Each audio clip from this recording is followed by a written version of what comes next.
की मंगलमय कथा श्रवण कर रहे हैं, ये आप लोगों का ये परम सौभाग्य है। कथा श्रवण करने का सौभाग्य सभी को प्राप्त नहीं होता है। भागवतकार कहते हैं जन्मांतर भवेत पुण्यम तदा भागवतम लभेत। मनुष्य के जन्म जन्मांतर युग युगांतर कल्प कल्पांतर के पुण्य उदय होते हैं, तब भगवान की कथा श्रवण करने के लिए मिलती है। इसलिए आप लोग सौभाग्यशाली हैं। देखो एक बात मैं आपको बताऊं, दो चीजें बड़े भाग से मिलती हैं। एक तो मनुष्य का शरीर ये बड़े भाग से मिलता है। आप अपने को भाग्यवान समझें, भाग्यशाली समझें। मनुष्य का शरीर भी बड़े भाग से ही मिलता है। 84 लाख योनि भोगने के बाद में मनुष्य का शरीर प्राप्त होता है, साधारण में नहीं मिलता। इसलिए गोस्वामी जी ने कहा बड़े भाग मानुष तन पावा, सुर दुर्लभो सदकर्तन गावा। मनुष्य का शरीर ये बड़े भाग से मिलता है। अब मनुष्य बन के आप आ गए तो ये कथा भी बड़े भाग से मिल रही है। इसलिए गोस्वामी जी महाराज जी कह रहे भैया बड़े भागो पाइए सत्संगा। ये सत्संग भी बड़े भाग से मिलता है। आप लोग सत्संग में बैठे हैं, कथा सुन रहे हैं, आप लोगों का परम सौभाग्य है। ये पूर्व जन्म की तपस्या है, पूर्व जन्म का तप है कि आप लोग कथा सुन रहे हैं। ये साधारण बात नहीं है। अच्छा, आप लोग कथा सुन रहे हो तो आपके जो पुरखा जो स्वर्ग में बैठे हैं, वे पुरखा भी प्रसन्न हो रहे हैं कि हमने कथा सुन पाई नहीं सुन पाई कोई बात नहीं है, लेकिन आज कम से कम हमारे परिवार के लोग हनुमान जी के मंदिर में बैठकर कथा तो सुन रहे हैं। वे पुरखा भी प्रसन्न हो रहे हैं। इसलिए आप लोग सौभाग्यशाली हैं। मनुष्य के जीवन का यह सुकृत है। साधारण व्यक्ति कथा में आ नहीं सकता है, सुन नहीं सकता है, कह नहीं सकता है। लेकिन कथा सुनो तो सुनो कैसे? देखो गोस्वामी जी महाराज जी कहते हैं सुनने वाला भी कैसा हो और कहने वाला भी कैसा हो। गोस्वामी जी दोनों बातें बता रहे हैं। जे यह कथा ही स्नेह समेता,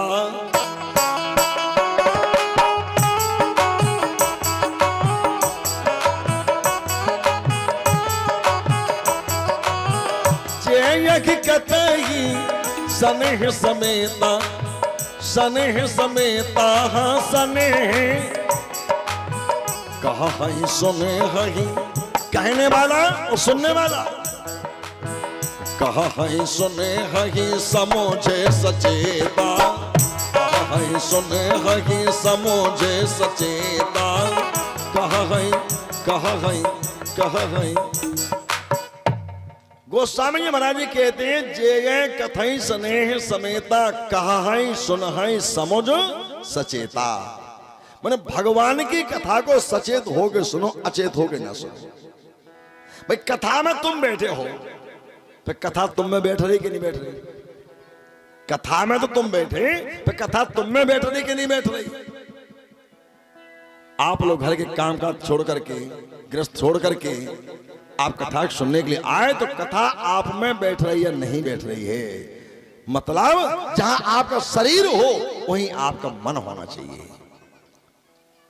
अब शरीर आपका यहां है और मन गड्ढबड्ढ है तो कथा से कोई लाभ नहीं होगा। जहां तुम्हारा शरीर हो वहीं तुम्हारा मन हो।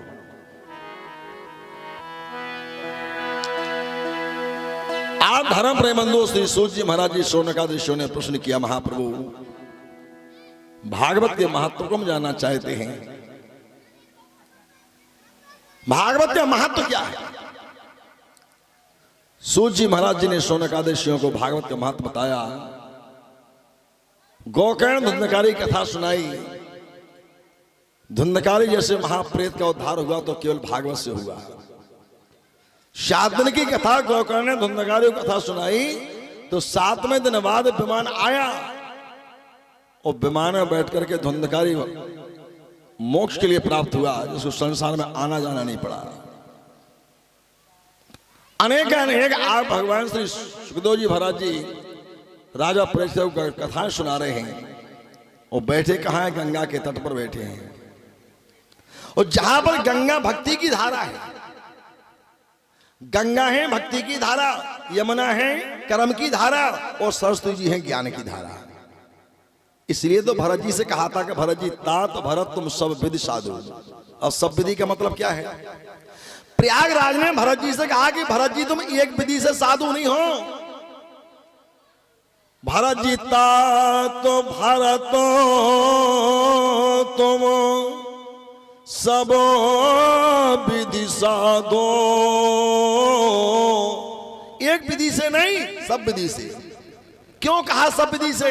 इसलिए जहां पर तीनों धाराएं बह रही हैं, गंगा बह रही हैं, यमुना बह रही हैं, सरस्वती जी बह रही हैं। गंगा ने कहा भरत जी तुम भक्ति की दृष्टि से साधु हो। यमुना ने कहा भरत तुम कर्म की दृष्टि से साधु हो। और सरस्वती जी ने कहा भरत तुम ज्ञान की दृष्टि से साधु हो। इसलिए तात भारतो तुम सब विधि साधो, रामो चरण अनुराग अगाधो।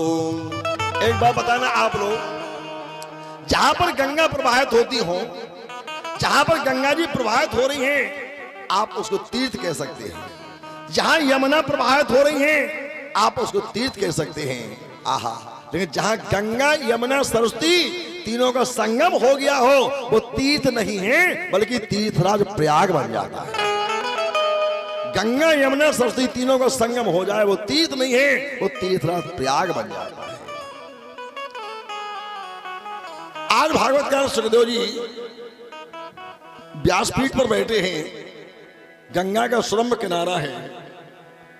पांडवंश अवतंस राजा परीक्षित सामने हाथ जोड़ करके बैठे हैं, क्योंकि राजा परीक्षित को भय है कि हमें 7 दिन हमें तक्षक सर्प काटेगा, हमारी मृत्यु हो जाएगी।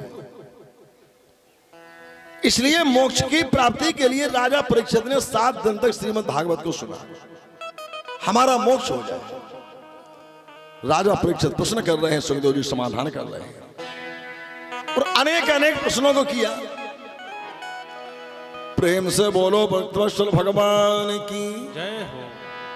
राधे राधे गोविंद गोविंद राधे राधे गोविंद गोविंद राधे। राधे राधे गोविंद गोविंद राधे। ओ राधे राधे गोविंद गोविंद राधे। गोविंद राधे गोपाल राधे। गोविंद राधे गोपाल राधे। गोविंद राधे राधे गोपाल राधे। गोविंद राधे राधे गोपाल राधे। राधे राधे गोविंद गोविंद जय राधे। हो। राधे राधे गोविंद गोविंद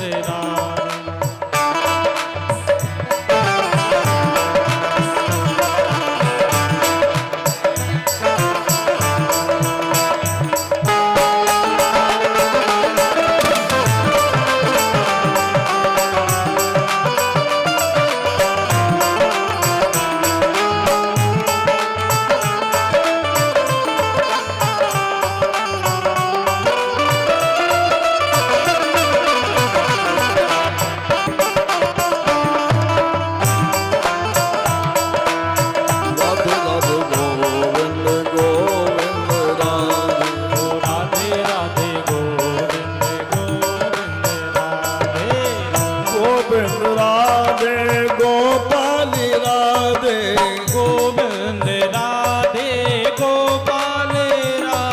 गोविंद राधे राधे गोपाल राधे। गोविंद राधे राधे गोपाल राधे।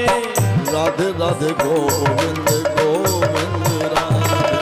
राधे राधे गोविंद गोविंद राधे राधे गोविंद गोविंद राधे। राधे राधे गोविंद